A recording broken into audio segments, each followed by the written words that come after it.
अस्सलाम वालेकुम friends, welcome back to my channel Laiba health tips. Friends, आज मैं आप लोगों के साथ फ्रेश नज़र आने, चेहरे पर कुदरती ग्लो और मिनटों में रंग गोरा करने के लिए एक ख़ास टोटका शेयर करने जा रही हूँ। फ्रेंड्स, अगर आप कॉलेज, स्कूल या बाहर काम पर जाती हैं और आपकी स्किन टोन ख़राब हो जाती है तो चेहरे पर मिनटों में निखार लाने और तमाम गर्दो गुबार दूर करके रंग गोरा करने के लिए ये टोटका इस्तेमाल करें, जो कि बनाने में भी बहुत आसान है।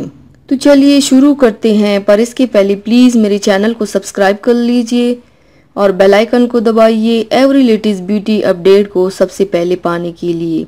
इसके लिए आप लोगों को चाहिए आधा कप कच्चा दूध लेकर उसमें 2 खुश्क खुबानियाँ ड्राइड एप्रिकॉट्स चंद घंटों के लिए भिगो कर रख दें। उसमें अब 1 चम्मच आटा फ्लोर डाल दें, प्लेन आटा। आधा चम्मच खुश्क पुदीना डालें और 1 चम्मच अनार की पूल डाल दें।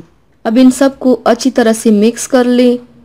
मिक्स करने के बाद इसी चेहरे और गर्दन पर लगाएं और 25 मिनट तक लगा रहने दें और 25 मिनट के बाद चेहरा धो लें। इस मास्क से आप देख सकेंगे कि आपके चेहरे पर वाज़ेह निखार आएगा और रंग भी गोरा होगा इंशाल्लाह। तो व्यूवर्स, थैंक्स फॉर वॉचिंग। मेरी वीडियो को लाइक और शेयर ज़रूर कीजिएगा। मिलते हैं एक और नई वीडियो में, तब तक के लिए अल्लाह हाफिज़।